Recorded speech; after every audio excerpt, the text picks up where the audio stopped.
Hola amigos, ¿cómo están? Qué alegría poder saludarles en esta sexta temporada del programa Cristonautas. Y como ustedes saben, en esta sexta temporada tenemos la presencia de nuestro querido amigo el padre Dempsey Rosales Acosta. Muchísimas gracias, padre Dempsey, por sacar un tiempo y estar con nosotros. Yo encantado siempre de estar aquí contigo, Ricardo, y con nuestros amigos que nos ven desde lejos, ¿no? Desde muy lejos, esta señal de EWTN llega a todos los países de habla hispana, en este caso nuestro, y también de otros idiomas, pero qué bueno que podamos tener este medio, que es una bendición para poder llegar a tantos lugares donde no llegaría muchas veces la misma iglesia. Claro, claro que sí. Padre Dempsey, hemos estado hablando en esta temporada, dialogando, como dirían los discípulos de Emaús, dialogando acaloradamente sobre ciertos temas que a nosotros nos hacen reflexionar sobre la iglesia. Sí. A mí me interesaría que nos ayudara usted, como doctor en Biblia, a entender la Pascua judía y su conexión con la Pascua cristiana. Vamos a empezar con la Pascua judía. ¿De dónde viene esto? En primer lugar, cuando tenemos que hablar de la Pascua judía, es inevitable ir al libro del Éxodo, capítulo 11 y capítulo 12, sumamente importante, porque la Pascua judía es ese pasar de Dios en el medio de su pueblo y en el medio de los egipcios. En hebreo se dice el Pesaj, ¿no? El Pesaj, esta Pascua, que es una de las fiestas más importantes en el calendario litúrgico, en la vida espiritual de Israel. Y la Pascua, la primera Pascua judía es la última plaga de Egipto, la última. Ya. Y en la tradición hebraica se le llama el Makab Bejorot, es decir, la muerte. Eso es en hebreo. En eso. hebreo, sí, en hebreo antiguo, el Makab Bejorot significa la muerte de los primogénitos. Entonces, la última plaga de Egipto, Yahvé le dice a Moisés que le tiene que comunicar al pueblo que esta plaga va a ser distinta. Y él mismo, el Señor, va a pasar por el medio de su pueblo, pero su pueblo tiene que prepararse para ese pasaje de Dios, para ese paso de Dios. ¿Y cómo se tiene que preparar? Y las instrucciones son muy claras. En primer lugar, tienen que agarrar un macho cabrío puro, sin defecto, o una oveja pura, sin defecta, y se tiene que cocinar, se tiene que matar, degollar, pero la sangre, parte de esa sangre se tiene que poner en las puertas, en los dinteles de la puerta o por fuera, ¿no? De tal manera que cuando el Señor pase y vea la sangre del cordero degollado o del macho cabrío, depende de lo que tengan, el Señor va a pasar de largo y va a entrar entonces en la casa de los egipcios y va a matar a todos los primogénitos, incluyendo los del ganado. O sea, ni siquiera las bestias se salvaron en esa plaga. Y así fue. Entonces, las familias tenían que comer en conjunto. Toda la familia tenía que preparar el cordero y comerlo, consumirlo todo. Y si no lograban consumirlo todo, tenían que quemar lo que quedaba, porque no podía quedar nada para el día siguiente. Si la familia es muy pequeña o pequeñita, se tenía que unir a otra familia, de tal manera que al menos podrían comer en comunidad. Pero siempre importante la sangre del cordero en los dinteles de las puertas, ¿ok? En las afueras de la casa, de tal manera que el Señor iba a pasar y la sangre iba a ser el punto de salvación, el símbolo de salvación. ¿Qué pasa? Que luego, ¿cómo lo tenían que comer? Lo tenían que asar completo, tenían que comérselo completo, incluso con las entrañas adentro, no se podía desperdiciar nada, y tenían que hacerlo estando en pie, vestidos como si ya fueran a punto de salir. Y tenía que acompañarse con panejásimos. Interesante esto, panejásimos. Y prácticamente esta es la primera Pascua. Y el Señor dice, esta es la primera Pascua del Señor y esto será en conmemoración para siempre. De hecho, se seguirá haciendo hasta el día de hoy. Se realiza el famoso Pesaj o la Pascua judía que conmemora ese evento de la gran liberación del pueblo de Israel de Egipto. Al final y al cabo, la Pascua es un evento espiritual muy potente, es un evento litúrgico, pero el evento litúrgico se hace en la casa.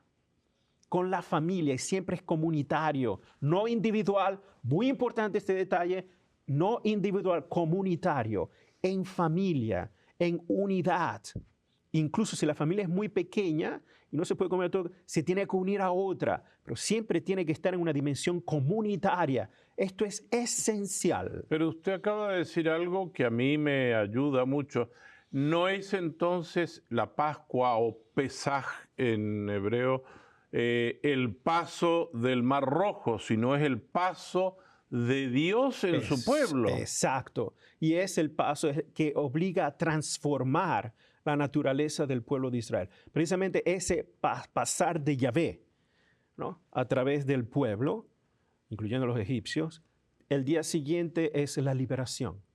La Pascua lleva a la liberación, a la transformación del pueblo de Israel de ser esclavo a un pueblo libre. Es la Pascua que también que lleva a muerte a aquellos que van en contra del diseño de Dios. Es la Pascua que da vida a aquellos que obedecen a Dios. Es la Pascua, el pasar, que me transforma a ser una nueva criatura delante de Dios. Me ha parecido esto interesante. Y ellos tenían que comer de pie. ¿Por qué comer de pie? Es el sentido de la urgencia.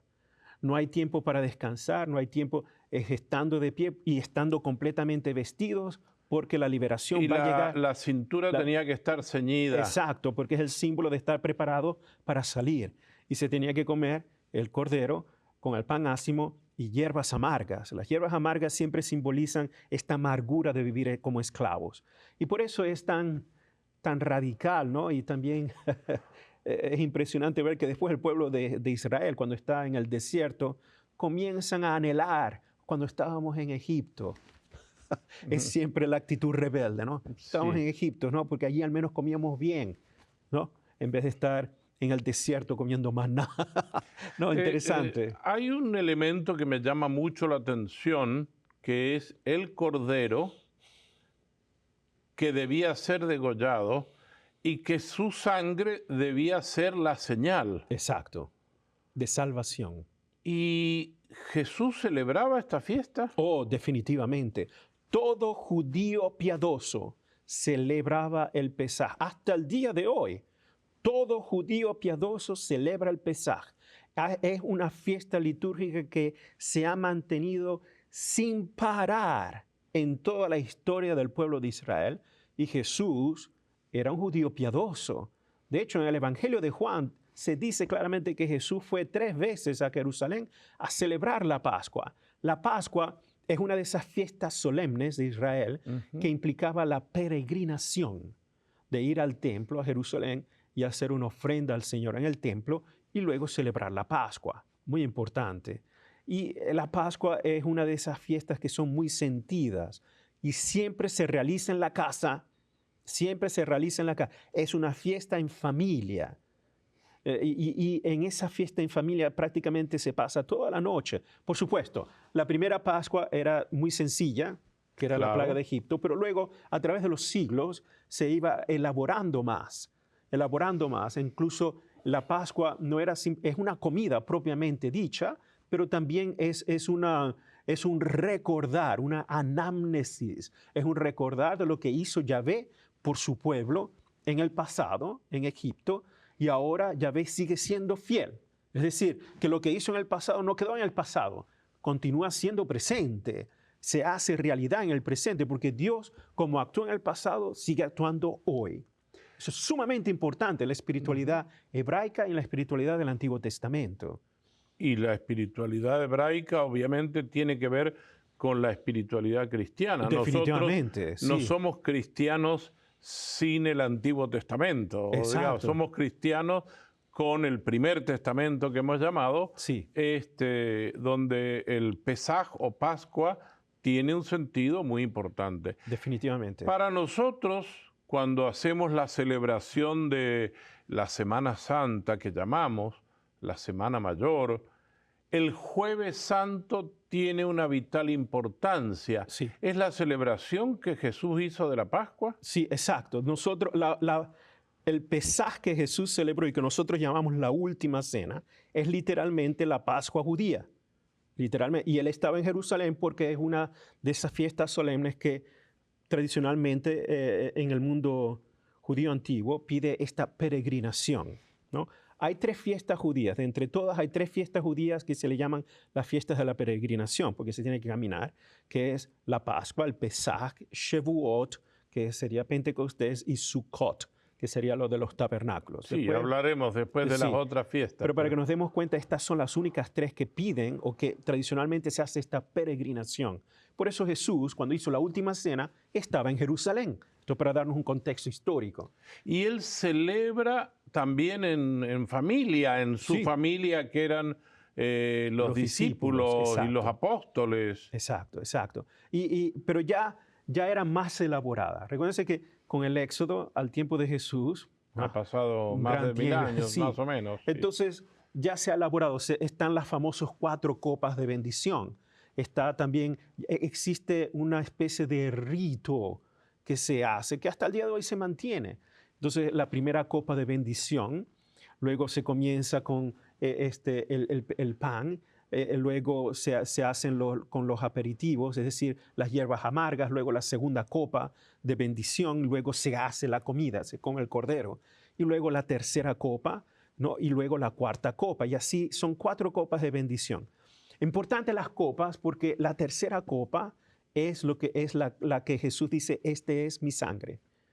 La tercera copa de la bendición en la estructura de lo que es la celebración de la cena pascual judía en el primer siglo. Padre, yo sé que esto tiene una respuesta clara, pero para que nos quede claro a todos, el cordero que manda Yahvé en el Antiguo Testamento cuando el pueblo está de esclavo en Egipto, sí, y que su sangre va a servir como señal para que la muerte no se lleve a los primogénitos. sí. Ahora ese cordero es Jesús, sí. la identificación de Jesús. Él mismo se identifica con ahora este pan, esta oblación. Pero importante esto. Durante la última cena, es decir, el Pesaj de Jesús, Él identifica, esa es la cosa original, Él se identifica a sí mismo, es con el pan. Con el pan. Este es mi cuerpo. Pero el pan, es interesante ver que se come es acompañado con el cordero también. Claro. Pero no dice, tiene que comer mi cordero, yo soy el cordero, no.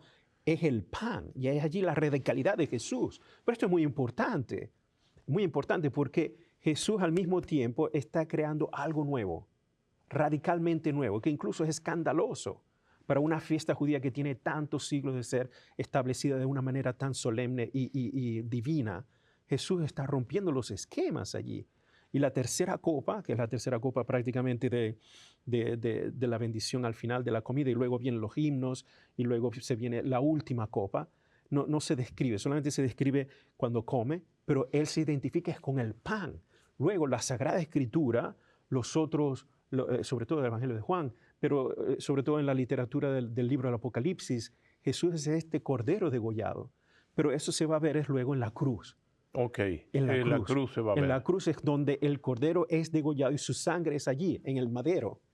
Exacto. Y cuando él toma la copa y dice, esta es mi sangre, sangre de la nueva alianza. Exacto. O sea que no descarta que hubo una primera alianza. Nunca. Sino que esta es la nueva alianza que yo hago con ustedes. Totalmente radical en cuanto a la modalidad y la novedad que lleva. Y podríamos decir que la sangre del cordero que pintaba las puertas de las casas en Egipto para que la muerte no se llevara a los primogénitos, es hoy esa sangre de Cristo que nosotros tomamos en la Eucaristía y que también la muerte eterna no tendrá sobre nosotros poder? Definitivamente sí. Y no solo allí se queda. Igual, toda la tradición de la Iglesia ha interpretado la noción de la sangre del Cordero, la muerte y la resurrección, como manifestaciones, la esencia que se manifiesta en el sacramento del bautismo. De hecho, en las oraciones del sacramento del bautismo, en Cristo hemos muerto en la carne y hemos resucitado en Cristo. precisamente en la inmersión del agua y luego en la salida del agua. Interesante. Entonces, todo el misterio cristiano de la muerte y resurrección del Señor, de una u otra manera, es la realización suprema del evento de la Pascua. Solo que en la Pascua, es decir, en la comida, es el sacrificio, es la prefiguración del sacrificio que inmediatamente va a tener lugar. Y esa Pascua luego se desarrolla, se viene a convertir en nuestra misa, en nuestra Eucaristía. Y nuestra Eucaristía sigue siendo una Pascua judía, pero cristianizada, en donde el mismo evento de Jesús es el único que se perpetúa, solo que ahora es un sacrificio sin sangre, incruento, porque no tenemos que volver a crucificar a Jesús, porque ya está, ya pasó, el evento es único y universal, dura para siempre, pero ahora se perpetúa de manera real en la Eucaristía que nosotros celebramos, pero sigue siendo un Pesaj, un Passover. Hay unas palabras de Jesús que me gustaría que usted nos ayude como biblista. Hagan esto en memoria mía. Sí. Y luego en el sacramento de la Eucaristía se dice que es un memorial.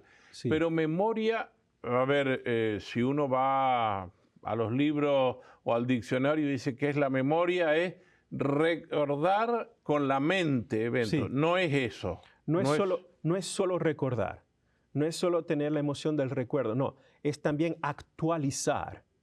Actualizar, se hace presente realmente ese evento que ya tuvo lugar, que se perpetúa en la historia. No es que hay varios eventos, no, es uno único que se perpetúa. Entonces, este anamnesis de recordar, no es solo recordar, sino también vivir y actualizar el mismo evento. No otro, es el mismo. El mismo. El mismo, en donde el altar, el que preside y la ofrenda es siempre Jesús.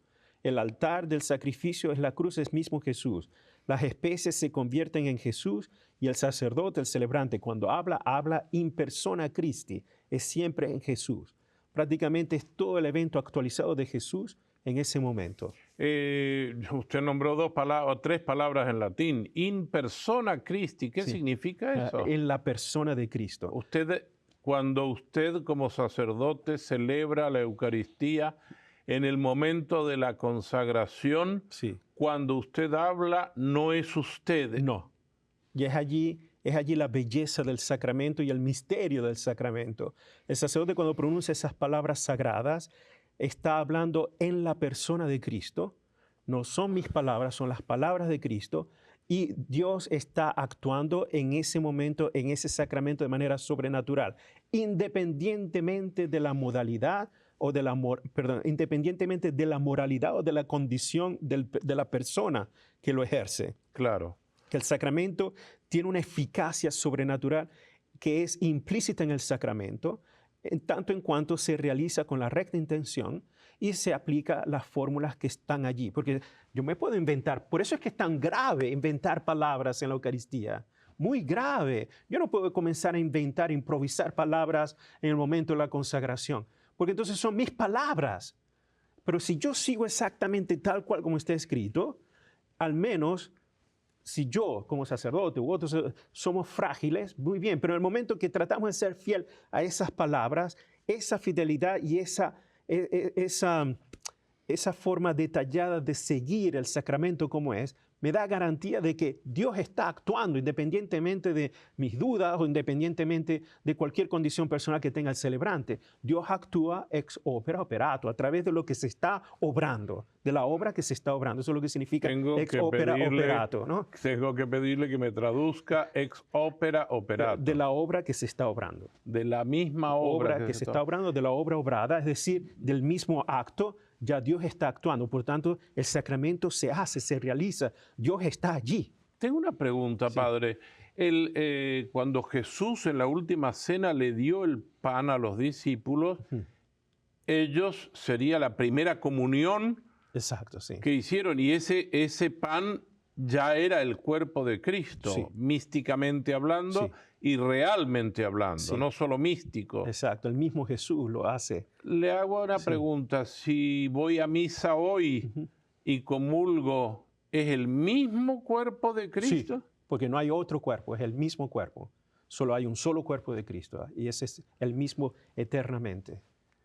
¿Cuán profundo sería que nosotros meditáramos?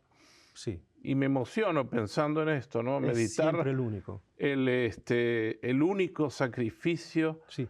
Y cuántas veces nosotros vamos a misa tan descuidadamente. Definitivamente sí. Nosotros la llamamos misa, pero tendríamos que llamarlos evidentemente acción de gracias, Sí, Eucaristía, etcétera. Sí.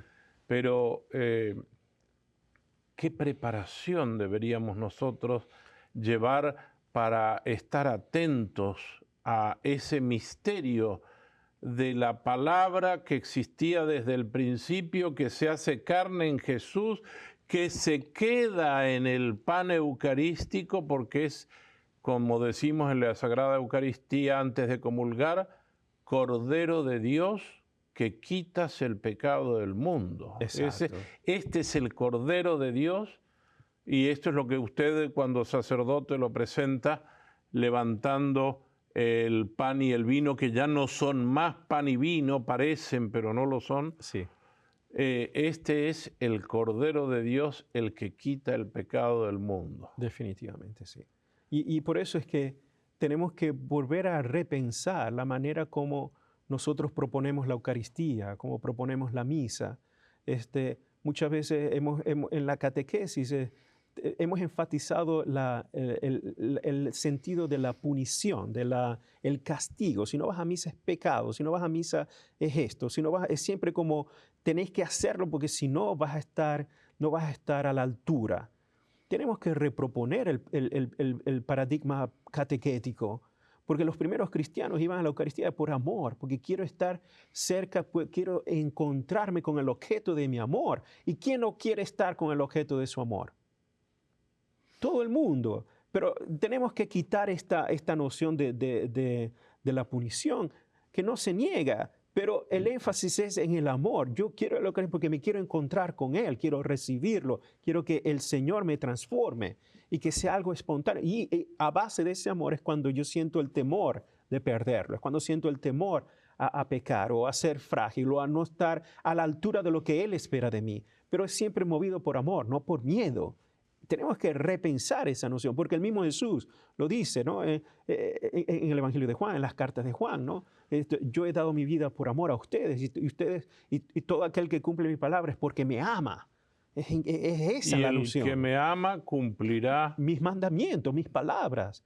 Es basado en el amor, no en esta noción de miedo. No podemos seguir. Y por eso tenemos tantos problemas a nivel de catequesis, ¿no? A nivel de pastoral. Y tenemos que transformar ese paradigma. Y las primeras comunidades cristianas, los primeros, están muy claros en eso. Usted sabe que mi especialidad, y yo soy un catequista y creo que esta es mi vocación, pero yo creo que a nosotros nos falta mucho todavía como catequistas hacer énfasis en esto. Muchas veces nosotros buscamos, tristemente, algún sacerdote que sea medio showman. Y como dice usted, a veces hay algunos que por hacerse los graciosos, no sé, hacen cosas o dicen cosas fuera de la liturgia para hacerlo más simpático. La Eucaristía no debe ser algo que es simpático porque el cura hace cosas nuevas, sino porque casualmente cumple lo que dice Jesús. Exacto. Y para entenderlo nosotros tenemos que tener una catequesis. La catequesis puede ser muy simpática, eso sí, claro, tiene que ser. Y activa y proactiva y música en la catequesis para llegar a la celebración profunda del amor. Exacto. A mí me llamó la atención el Pesaj. Sí, el paso. El paso. Jesús pasa también. Sí, Jesús pasa, Jesús sea. La cosa interesante de esta nueva radicalidad de Jesús es que no es que solo pasa, Él viene al encuentro para quedarse con nosotros y yo me vuelvo en un pequeño espacio en donde Él reside conmigo en la Eucaristía, que es radical. Porque Yahvé nunca dice, el Cordero soy yo, tienen que comerlo. En el Antiguo, jamás. En el Antiguo Testamento no. Jamás, imposible. Por eso la radicalidad de Jesús es algo nunca escuchado antes. en la tradición bíblica semita. Imposible, no, no, es algo completamente nuevo, radical. Y la palabra cordero que usted nos menciona en el Apocalipsis, había un cordero degollado de Sí, pie. exacto, el cordero degollado, y con él estaban todos aquellos que se habían lavado las vestiduras en la sangre del cordero degollado. Interesante, es porque el cordero es una imagen paradójica, ¿no? Porque sobre todo en el libro de Apocalipsis, ¿no? Encontramos dragones, el dragón, la bestia, Sí. wow, parecen de estas películas, un dragón, wow. Entonces, de repente, el personaje más poderoso, que es la paradoja, es un cordero.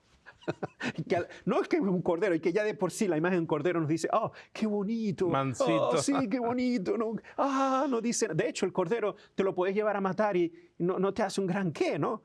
Porque es muy manso, y además de ser cordero, está degollado. Y esa es la paradoja del Y los libro de que la lo Revelación. acompañaban habían sido lavados en su sangre. Mártires, sí, habían sido muertos. Y esa es la paradoja de Dios. A través de lo insignificante, a través de lo que aparentemente es manso, humilde, frágil, es cuando se muestra la grandísima gloria y poder de Dios. Grandioso, Padre, grandioso. en un minuto, Okay. ¿qué le diría usted a una persona que no se acerca a la Eucaristía porque es pecadora? Jesús nunca negó a ningún pecador. Jesús nunca rechazó a un pecador. Me gusta mucho en el Evangelio de Juan cuando los fariseos se acercaron con esta mujer pecada en adulterio y Jesús no la condenó. Y dijo a los otros, el primero que tenga pecado que arroje la primera piedra. Y al final todos se fueron y quedó él con la mujer sola. Y le dice, ¿dónde están tus acusadores? ¿Dónde están? Y dijo Jesús, yo tampoco te condeno. ¿Qué más puedo decir yo? Solamente repito lo que Jesús ha dicho. Nada. Si Jesús lo ha dicho, ¿quién soy yo entonces para decirle a alguien, no soy digna de acercarte a Jesús? Todo lo contrario. Bueno, las puertas están abiertas. para eso tenemos el sacramento de la reconciliación. Absolutamente sí. Padre, el tiempo se nos ha ido, tenemos tantas ganas de conversar, pero no se vayan, hermanos y hermanas, porque en la semana que viene tendremos otro programa de Cristonauta, sexta temporada. Gracias, Padre Dempsey, gracias a todos ustedes. Muy agradecido.